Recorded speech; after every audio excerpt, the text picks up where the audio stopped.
The Christ life is our decision to set aside our nets and to take up a new life.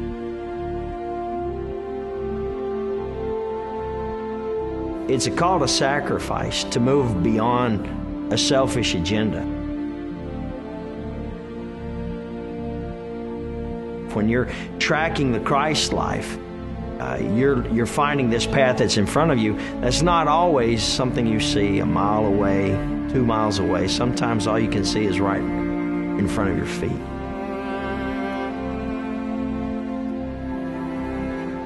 And so tracking the Christ life is following the footsteps of Christ.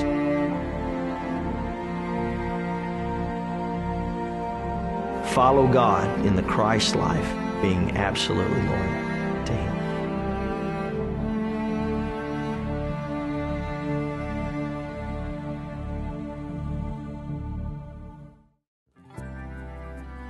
In his book, Christmas 1945, by Matthew Litt, the author tells a story about the first peacetime Christmas in America following World War II, specifically how the military was involved in some of those areas.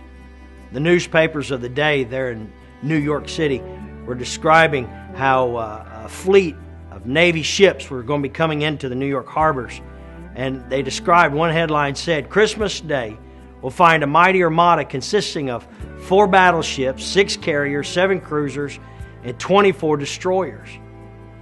But instead of waging war, those ships were coming into port to celebrate Christmas for over 1,000 needy children.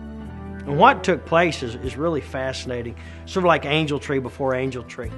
They had all these needy children ahead of time that they'd gotten their measurements and sizes and everything from. And on those ships, waiting for each specific child, was a naval coat and the Navy hat that the sailors wore, gift wrapped and waiting for them on board those ships. So when the children came on there on Christmas Day, they would come aboard the ship and they would have a Navy uniform waiting for them, and they could spend the day in the Navy on a ship. What a special time.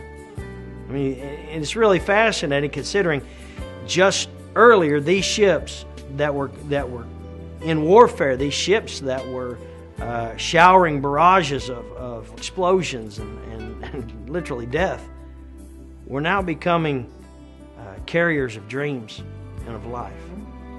The Bible tells us in Isaiah chapter number 2, in verse number 4, talking about Christ, it says that in that day they shall beat their swords into plowshares and their spears into pruning hooks. Nation will not lift up sword against nation, neither shall they learn war anymore. There's coming a time when who we know of as the Prince of Peace, the Prince of the peace of our mind, the Prince of the peace of our heart, the Prince of the peace of our situations around us, will one day be the Prince of Peace for the world. And that there will be a world peace. And war will not be necessary anymore. It won't be an evil anymore, depending on the situation. That day can't come soon enough.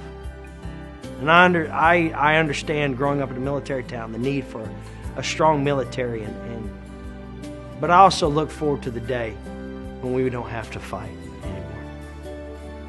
And I pray that during this Christmas time, as we share the story of how what was once articles of warfare were now turned into articles of life, I pray that during this Christmas season, maybe if there's some warfare around you, you let those things go.